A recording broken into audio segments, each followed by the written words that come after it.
Техник технологийн дээд сургуулийн нэрмжит оюун ухааны спорт даамын өсвөр үеийн улсын аварга шалгаруулах тэмцээн 15 дахь жилдээ зохион байгуулагдаж байна. Өсвөр үеийн 4 насны ангилалд зохиогдож байгаа энэ тэмцээнд 150 гаруй даамчин оюун ухаанаа сорь өрсөлдөж байна.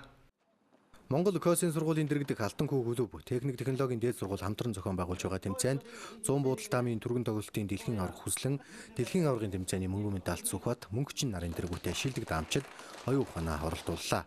Тэмцээний нээлтийн ёслолын үеэр 10 жилийн турш шинэхүү тэмцээнд шавнараа бэлтгэн оролцуулсан багш дасгалжуулагч Пүрвийн Лавсүрэнд бие тамир спортын тэргүүний ажилтнанд цол тэмдгийг гардуулж баяр хүргэсэн хүн төв дэлхийн аварга шалгаруулах тэмцээний медальт шилдэг тамирчин Ширв Жамц Батрэдвийн нарт зохион байгуулагчдын зүгээс шагнал гардуулсан юм а.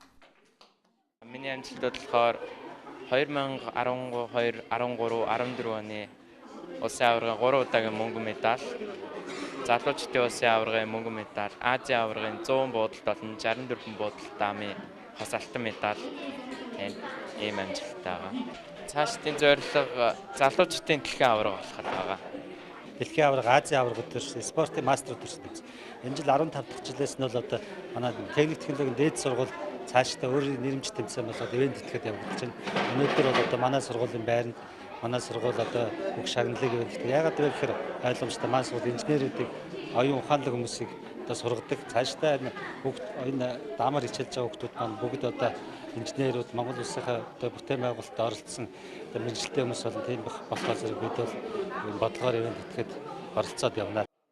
100 буудал даамын өсвөрийн аварга шалгаруулах тэмцээний оролцогчид 6-аас 9, 10-аас 12, 13-аас 15, 16-аас 18 насны ангилалд өрсөлдөж тэмцээний ерөнхий шүүгчээр олон улсын их мастер Равжирийн манлай ажиллаж байна.